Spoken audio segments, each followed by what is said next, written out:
मानाचा मुजरा. राजे, तुम्ही पुन्हा जन्माला या.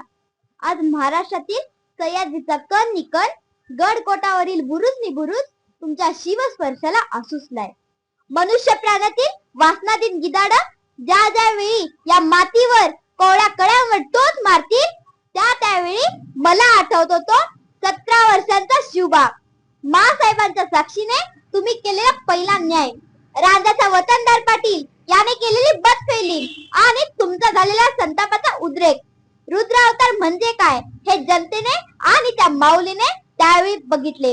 मुसक्या त्या हरामखोराचा आणि तत्काळ दरबारात हजर करा. हे शिवशब्द ज्यावेळी शिवनेरीने ऐकले त्यावेळी स्वराज्याचा दंडक ठरला. परस्त्री माते समान हे ब्रीजवाक्य मराठी मानाचा हुंकार ठरला. रांजाचा पाटलाचा निकाल लागला. उजवा हात आणि डावा पाय कलम करा त्या हरामजाद्याचा. हे शिवशब्द घुमले आणि ऐकणाऱ्याच्या छातीत धडकी भरली. राजे, आज तुमची भवानी तलवार आणि तुमचा तो शिरस्ता याची महाराष्ट्राला नव्हे तर देशाला नितांत गरज आहे. 32 जातांचा अफजल खानासारखा बोकड ज्या वाघनक्यांनी फाडला त्या भवानीच्या भूतेची आज महाराष्ट्राला गरज आहे. राजे, तुम्ही पुन्हा जन्माला या, या स्वराज्याच्या रक्षणासाठी. कोल्हापुरात सकाळीच एक संतापजनक अशी घटना घडली. 7 वर्षाच्या चिमुरडीवरती एका नराधमानं अतिप्रसंग केला. ती बघता बघता बातमी जिल्ह्यात नाही तर संपूर्ण महाराष्ट्रामध्ये पोहोचली आणि त्याचे पडसाद सोशल माध्यमांवरती बसू लागले. अनेक प्रतिक्रिया त्याच्यातून उमटू लागलेल्या आहेत. अशा नराधमाला कुठून बळ येतं आणि खरंच आत्ताच्या घडीला कुणाला तरी त्याच्याकडे वचक असायला पाहिजे का, या अनुषंगानं राधानगरी येथील ईश्वरी पारकर व त्यांच्या संपूर्ण टीमने एक व्हिडिओ बनवलेला आहे. छत्रपती शिवाजी महाराज यांना त्यांनी साथ घातलेली आहे. नेमकी का साथ घातलेली आहे हे आपण त्यांच्याकडूनच जाणून घ्या. माझ्यासोबत ही संपूर्ण अशी ही टीम आहे. ईश्वरी सोबत आहे. ईश्वरी, तुझा एक सोशल मीडियावरती एक व्हिडिओ व्हायरल येतोय. महाराजांना साथ घालतेस, काय काही मागणी केलीस महाराजांना?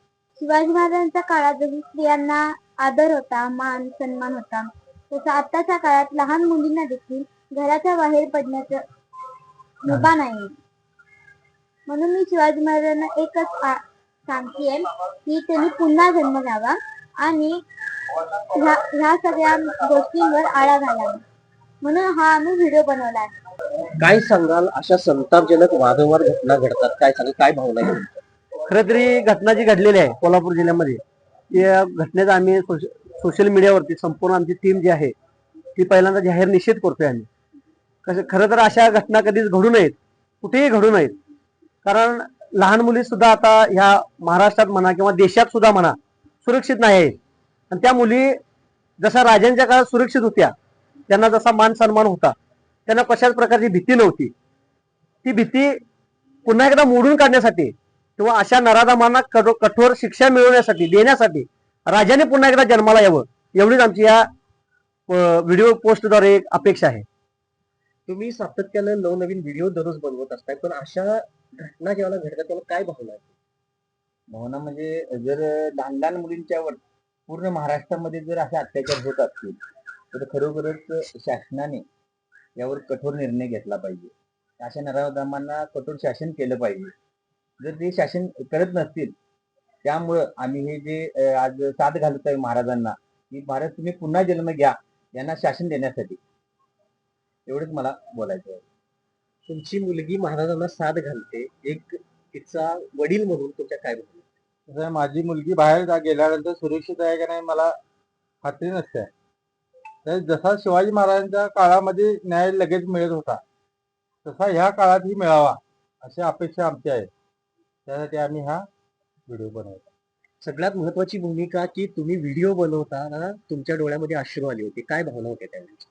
खरं सांगायचं, छत्रपती शिवाजी महाराजांच्या काळामध्ये ज्यावेळी महिलेवर अत्याचार वगैरे व्हायचे त्यावेळी जी न्याय व्यवस्था होती ती अतिशय प्रबळ आणि चांगली होती. ती आता कुठं दिसून येत नाही. कारण की आता महिला किंवा लहान मुलं सुद्धा बाहेर पडायचं एवढं अवघड झालेलं आहे की त्यासाठी एक शासनाने कठोर त्याच्यावर कारवाई केली पाहिजे असं मला वाटतं.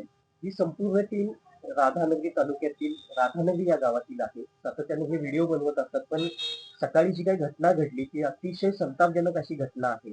आणि महाराजांना पुन्हा एकदा ही संपूर्ण टीम साथ घालते की महाराज आता नितांत तुमची गरज आहे. ईश्वरी सारखी चिमुरडी सुद्धा अशा घटनेवरती बघितल्यानंतर तिलाही कुठेतरी असुरक्षित असल्याचं वाटायला लागलंय. त्यामुळे ह्या व्हिडिओच्या माध्यमातून तिने एक साथ घातलेली आहे की महाराज तुम्ही पुन्हा जन्माला या, अशी साथ घातलेली आहे.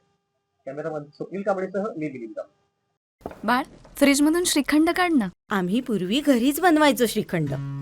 त्याची चवच वेगळी होती. आता काय सगळं रेडीमेड. आजी, हे श्रीखंड खाऊन बघ. आज तुझ्या आईनं घरीच बनवलं की काय? हे आहे गोकुळचं श्रीखंड. अगदी जिभेवर रेंगाळणार. जिभेवरच नाही तर मनावरही रेंगाळणार. गोकुळ श्रीखंड, मनावर रेंगाळणार.